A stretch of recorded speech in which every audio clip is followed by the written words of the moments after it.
Hey guys, welcome back to Jenny from the Chopping Block. And today I have a Synchro Destiny friend that I've actually met during this time through Unify. And so Satyen, it's so good to have you here. It's amazing that you agreed. I'm so grateful. And I just find it really interesting how during the beginning of this whole situation, you were one of the people that I just looked up to so much, and I've been following you throughout. And I just want to kind of dive in a little deeper and get to know you better. And, after I kind of reached out to you, I was grateful for the conversation we had. And I feel like we have a lot of similar thoughts about, especially like upbringing and feeling like maybe there's more to life than just what we're programmed to believe. So my first question is what is your involvement and meaning with Unify? How'd you get involved with them? My friend Ramayan, one of my friends, is one of the leaders of that particular group in Unify, and we have really wonderful friends in that organization. And so it was so wonderful to be part of this great sharing in the world, and I got to meet you and befriend you. Well, thank you. And I did after talking with you, and I saw you on videos. You just kept coming up in my view. And I saw that you have an organization called Warrior Sage. Can you tell the audience a little bit more about that? Yeah, we're a leadership training organization. We train all types of leaders in business, in social movements, in consciousness, in health and healing, in vitality. And we also foster an international community of warrior sages. It's a free on dojo, if you will, a martial art consciousness dojo, not martial arts, but consciousness arts around the world. And we've been at this for over 20 years, and we've been teaching tens of thousands of individuals all around the world how to ignite passion, live freedom, and embody love. Beautiful. And I remember you mentioning that you and your son share the same passion for martial arts. And how'd you get into that? Well, I was a kid and I saw Bruce Lee, of course, and a TV show called Kung Fu with David Carradine playing the character of Kwai Chan Caine, and that really inspired me to step on the spiritual path of the warrior. There's inner work, and then the warrior is being able to live the principles in actuality, in real life, not just within. So that whole archetype of the warrior, the enlightened warrior, the conscious warrior, the peaceful warrior, combined with the wisdom of the sages, really touched me. And I believe we have all of that. All of us have an inner spiritual warrior, inner spiritual sage. We just need to foster, awaken, love it into being. It's beautiful. And it's funny. I was reading every week. I read Think and Grow Rich with a friend, and we discuss each topic. And I'm working the election today, so I have a little more time I have to sit in place, so I'm reading a little ahead. And the topic, it's funny, I've been thinking about Bruce Lee and how his vision and in the book it states like, he mastered his craft, and then for people still to idolize him and know who he is, it was through his vision of being in film. And then when I clicked on your page to send you the link, that was your cover photo, and I'm like, whoa, there's a message here today, folks. So that's awesome. I guess where focus goes, energy flows. I've been blessed to have two mentors, Mark Makita and Paul Vunak, who have been trained in the lineage of Bruce Lee under Danny Inosanto and their own explorations into Bruce Lee's martial art called Jeet Kune Do. And the essence of that philosophy is absorb what's useful, discard what's no longer useful, and come up with your own creations. And I believe that's a great philosophy to have with everything, especially in the human potential path, where we can get very fixated on our viewpoints and ideas, thinking we've arrived with some type of elevated viewpoint, only to realize years later that there's more and more and deeper transformation and deeper viewpoints to have. And so having the humility, the humbleness to recognize that although it might seem that I've got many hundreds of years of understanding in my so-called lineage, which is what Bruce Lee did. He tested to see, are those actually real and valid, and do they work, these philosophies, these principles, underneath duress in real time? And that's where he cultivated the philosophy of absorb what's useful. So he drew from many martial arts what he considered the most useful, applicable, real life things that work, not just in legend, but actually work. And he let go of all the stuff that didn't. And I've adopted that philosophy to how to live life, every aspect of life, because I believe it keeps us fresh, keeps us clean, keeps us humble, keeps us in curiosity, and we don't get stuck in entrenched point of views. We're always testing the validity of our points of view for their effectiveness. So at the end of the day, it's not, is the point of view right or wrong? That the point of view is, are the paradigms I'm absorbing and living furthering my life, or stagnating them, or holding them back? That's beautiful. And I just want to mention also that I've just been amazed at the guests that you have on your interviews. And I feel like you just have such a great community of people. Like, how did you come up? How did you meet everybody? Like, how'd you get into that world? You know, I read Think and Grow Rich as a youngster, like you. And in there, the story is that Napoleon Hill is traveling. He gets this, if you will, mission to go around the world and meet very wealthy people and to draw and learn from them. And in the old days, in the Kung Fu days, martial art days, a master would teach his student deeply. And then when he felt there's other pieces of the puzzle of their maturation need development, he would send them to this master, that master, this master. And so I've been on this journey for 40 years now of seeking out wisdom masters, elders, those who are living embodiments of profound wisdoms from every corner of the planet, from scientific to ethereal and esoteric, you name it. And I believe that the way of respect, the way of learning, the deepest way we can learn is through not only the words and the writings, but the transmission, what they're transmitting of these great wisdoms embodied through life experience. So I've been blessed to have met and learned and sought out many great masters, and many of them have agreed to appear during this COVID time on our Warrior Sage community page and be shared and interviewed and such. So I'm also very, very grateful and humbled as I look back at the 50 interviews or so that I've done or I am doing, and going, I can't believe these are all most of my friends and colleagues and loved ones. So there's something happening, a quickening.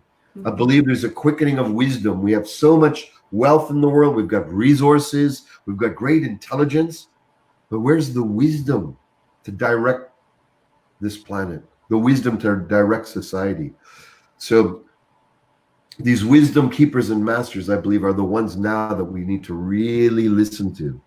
Not just the most intelligent, not just the most powerful with money and political influence, but those who are living an embodied love and truth that transcends the factioning, that transcends the separative consciousness, that transcends separation. The wise ones have integrated their separation and have that to transmit it. And I believe it's time we listen. It's beautiful. And I have two people that I remember, like, that I just learned a lot from your interaction with live. And one was, it seemed like you had a mutual person that you both really looked up to in the past, and you would travel to like sacred places with him. I don't know if was it a medical doctor? Can you remember who it was? Dr. Juan Baez? Maybe. And you were just reminiscing on stories with him, and it almost like you were talking him like he was still with us. And you know what? Most of my interviews are like that. We have a lot of adventures together. So I can't pinpoint which one, but yeah. Oh, that's amazing. And so I also saw, and I don't know too much about accelerated evolution. What is that about? That's one of the leadership trainings in our Warrior Sage umbrella. And Accelerated Evolution Academy, you can check it out, acceleratedevolutionacademy.com. This is specifically for those who are in the healing, guiding, coaching, mentoring, management, physicians, therapists, guides. This is a training as well as a community to learn these very profound psychospiritual tools of transformation that I've been curating and bringing together over the last 40 years of my practice.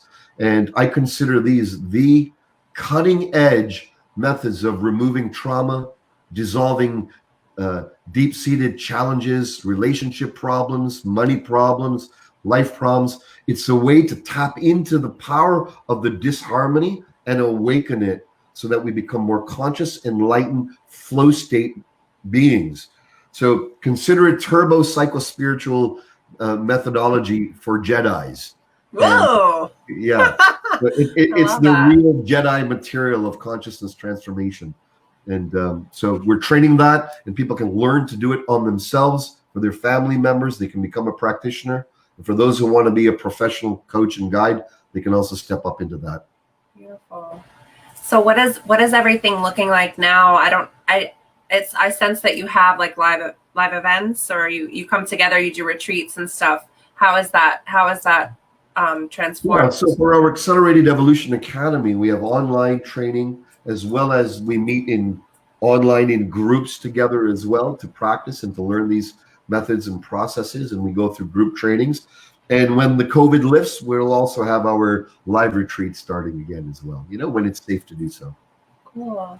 So if you don't mind me asking, or maybe we could share a little bit about what we talked about over the phone about your upbringing with, like, kind of when you realized that there was something else out there. Like as a kid, you were like, there's something else, like there's something missing. Can you share that with the audience as well? Yeah, I believe many of us have this time in our life where we feel that what we see here, what we're experiencing, there's got to be more to just the everyday TikTok mechanistic rituals of everyday waking up, going to work from Monday to Friday, 9 to 5, all those patterns which are ingrained in society. Many of us have that sense that there is a type of freedom, a way to live life that is greater than these particular prescribed rituals that society has as a base, if you will. And so those of us who have that thirst to have a deeper level of freedom, a more profound way of living and experiencing love and freedom in our lives, there's an energy of evolution within us that gets us and compels us to move beyond these rat race rituals, if you will, these rat race automaticities, and come into a deeper degree of freedom. And so I believe that if we listen to that call within, and we say yes to that spirit within us which says, I am ready for a whole new level of freedom, of joy, of awakening in my life, just that saying yes to that part within yourself and standing behind it, and then saying, I'm not just going to accept my previous life. I'm going to expand more. When we do that, we make that internal decision, great forces come to our aid. Guides, mentors, help, teachers, paths open up in front of us. You've experienced this. Yeah. And so that path is the path of, I call it the warrior sage. And the path is the path is hard to find, and it's easy to lose. But it's always there. Okay, why is it easy to lose? Because we can get our ego immersed in it. We can think we've arrived. We can think there's nothing else to learn. We can think that if we go on this path, that our old life might fall apart. And so we go back to the contracted default state of being in the old patterns, because there's comfort to be had. There's the known. Mm-hmm. To walk on the path of the unknown requires openness, courage, love, and faith that the universe is supporting you. And it is. It's speaking to me right now. I actually I'm a Tony Robbins fan, and I'm in his community, and we were going through our Date with Destiny books, and that those 3 words you just said was courage, faith, and what was the other one? Whatever you just said was like my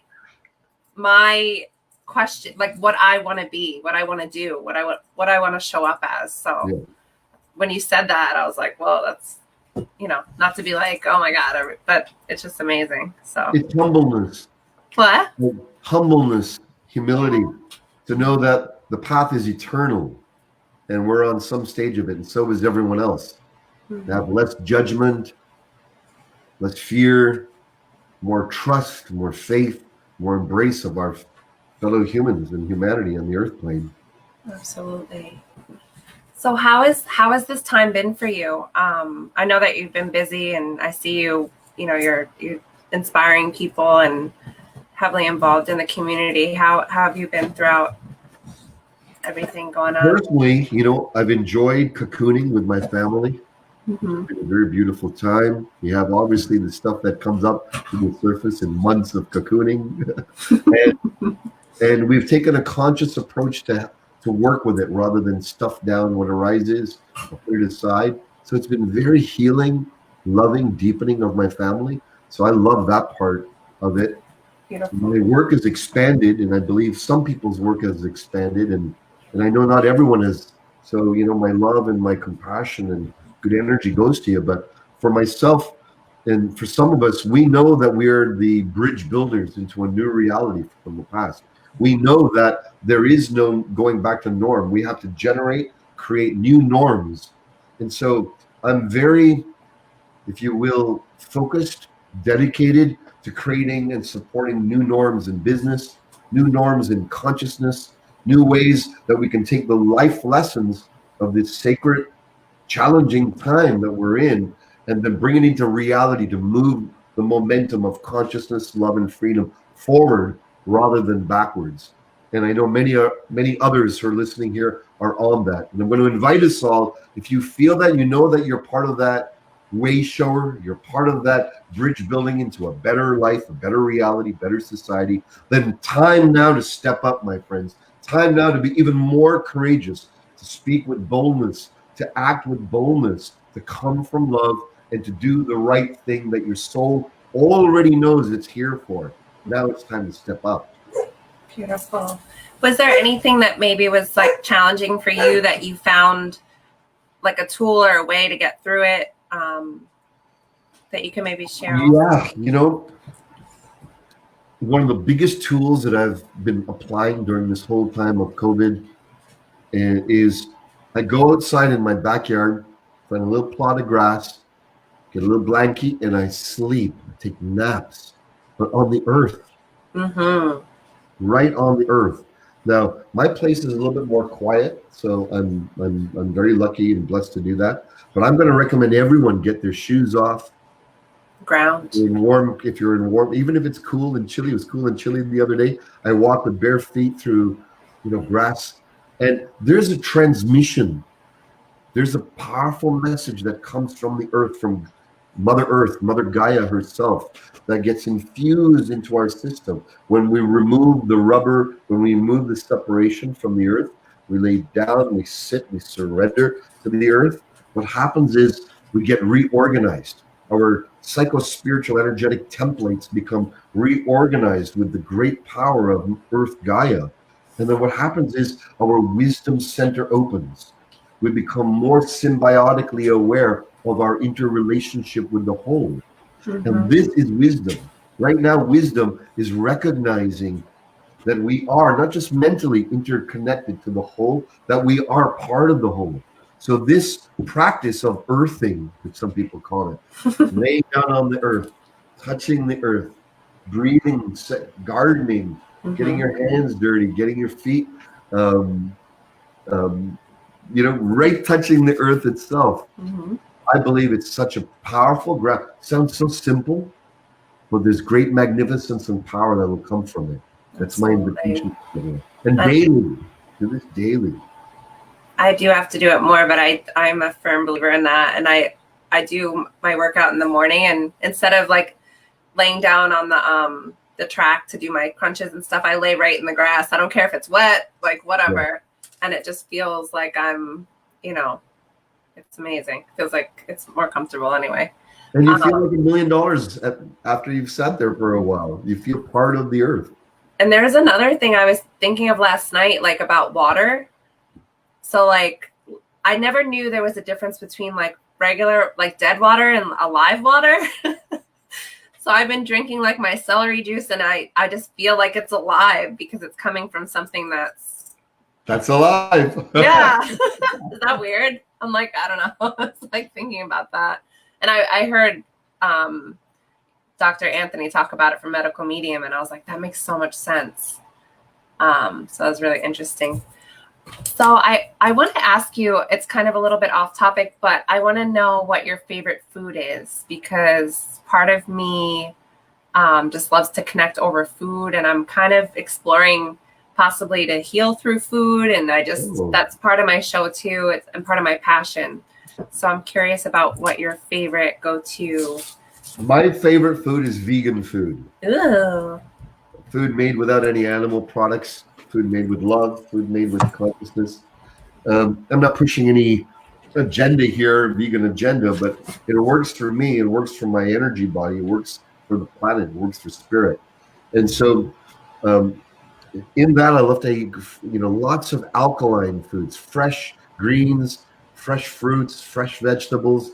The more alkaline producing or alkaline energetically aligned foods, acidic is even your body can feel it intuitively. Sugar, caffeine, coffee, stimulation, all of these things are more acidic in nature, things which have more simpler, not processed, coming from the earth, prepared simply with love, more alkaline food.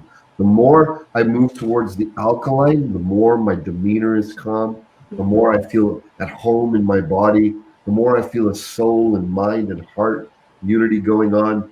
The more I go into acidic foods, which I do once in a while, 10-20% meals in the evening, fun foods, some junk food here and there. I've been falling asleep when I eat that stuff lately.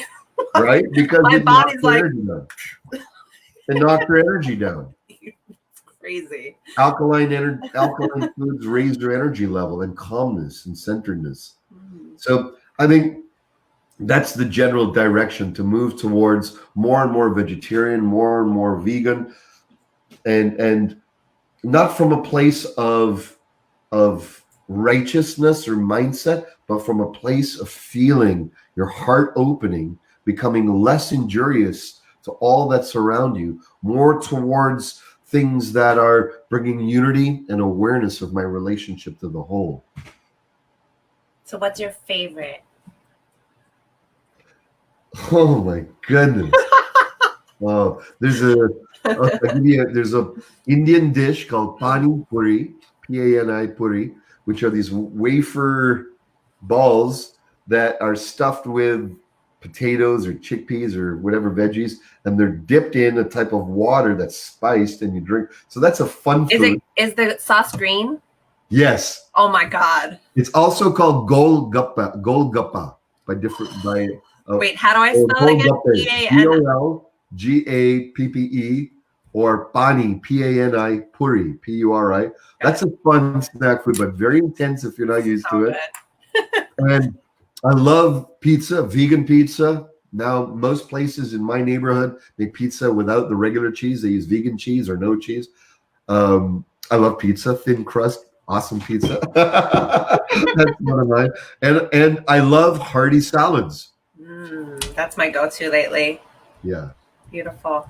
And I'll put in my salad soaked or cooked kidney beans that are cooled off, just to give it that bit of to it, or chickpeas to give it a little. So those are some of my fun go-to foods. All right. Cool. Oh, you've never asked me that before. I'm happy to do it. The next one's even more fun.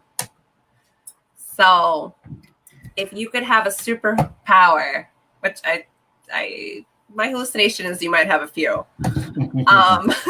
But if you got to pick one, what would that be? My biggest superpower that I would love to have, that I'm aiming to always cultivate, but I would love to have it just like that, is to have people see each other's viewpoints and have compassion and deep understanding for each other's viewpoints, and to be able to speak to each other's deepest positive intent behind their viewpoint, rather than caught up in this externalizations of the viewpoint. I wish I could just have everyone go, boom, boom, hey, I understand you. And I could turn on a magic pill, especially now, because there's so much friction about viewpoints. and fixated ideas about viewpoints. But what most people fail to see is that underneath all the surface of viewpoints, there's a deep positive intention.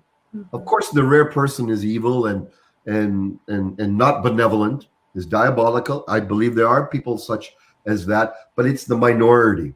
The majority are somewhere in the middle, and some people are saintly like this, all right? So if we can turn that superpower on, not just in me, but in everyone, Stephen Covey said, be willing to understand before you're willing to be understood. Mm-hmm. I believe right now is such a powerful superpower for all of us to cultivate and to feel. What is their positive intent with someone who has a totally different, even supposedly antagonistic viewpoint? Empathy. You got it. Mm-hmm. That's beautiful. Okay, so I have one more question that popped in my head about Warrior Sage and maybe your biggest message and your biggest breakthrough within that group, and I just want to hear a little more about that, if you don't mind. Absolutely. Well, some of the work I do is with leadership teams, organizations, and CEOs of companies and organizations, and my work with them is really about evoking what I call transcendent leadership or transcendent culture, where we're taking into account the humanity, the oneness. We're not just looking at profits. We're not just looking at shareholder value. We're looking at how valuable is this organization for the sake of the whole? How aligned is this organization from within, without, to everything, to the benefit of the all? Omni-win, whole, everyone wins. This is my passion, my purpose, and my mission now, to evoke that in organizations, and I do that in various ways. But that, I feel there's great strides that are being made, so I'm very happy about that, but more needs to be done. And on our personal work with Warrior Sage for individuals, we, as you know, we've started, and you're welcome to be part of our international training community. Just go to warriorsage.com. There's 3 free trainings you can download. One's on relationship activation, all relationships, platonic and otherwise. Another one's on power activation, going from the ego's power to enlightened power. Another one's on abundance activation, not just money creation, but the inner well-beingness of abundance. Those are absolutely free. You download them. There's a dojo kit. You start it at home. It's a full, amazing live seminar you can do with your friends, family members at home or through Zoom. There's no cost. There's nothing to buy. There's nothing to sign up for. It's all designed so that leaders around the world, those who feel that there's a warrior and a sage within them, that they want to align with, rub up against, share positive energy with, and train together, that's an invitation to everyone here. Just go to warriorsage.com, download those, and you'll be part of our international community. Beautiful. And I wanted to ask you, and I think I actually stole this line from your show. Is there anything else on your heart that you want to share with everybody? Do you say that? Because I think I got that from you.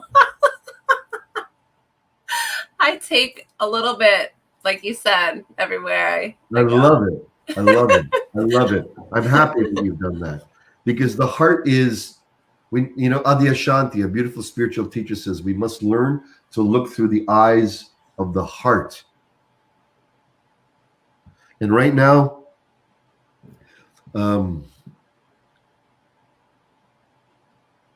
my heart says, can we have more compassion? Can we not tear down everyone else's viewpoints if they're other than our own? Can we truly soften our hearts to feel what is the positive intention in everyone's viewpoint and speak to that, connect with that? Even though on the outside it might look like anger, it might look like racism, it might look like whatever it might look like. If it's, rather than turn away or fight at it or use your intellectual prowess or fact-checking to crush other people, how about we first start with connection with the heart, recognizing that we are one human family, and many parts of our human family are going through great suffering. And parts of our human family are waking up and not tolerating the suffering in their communities anymore. And let's support that. And then the next initiative, and then the next initiative.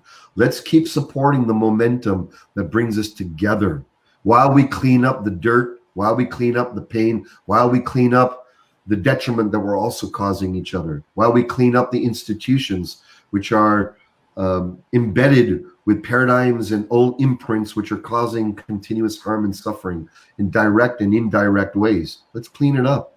But let's do it from the heart, yet let's do it with resolve, and let's do it with warriorship. That's what's in my heart. Thank you so much. Wow, it's 3:33 here. I just want to thank you again for coming on my show, and I'm looking forward to learning more from you. I think you've been a gift to me and so many others. So I just wanted to honor you and highlight you because you're the real deal. Jennifer, you too. You're such a divine, sweet soul, bringing truth and love and your goodness of heart to all. I thank you, and everyone listening, all my love and all my care. And yes, I join you in this incredible time. Let's keep moving forward. The intention of true love and true freedom for all beings. Beautiful. Namaste. Namaste. Have a great day, guys. See you soon. Bye, everyone. Ciao.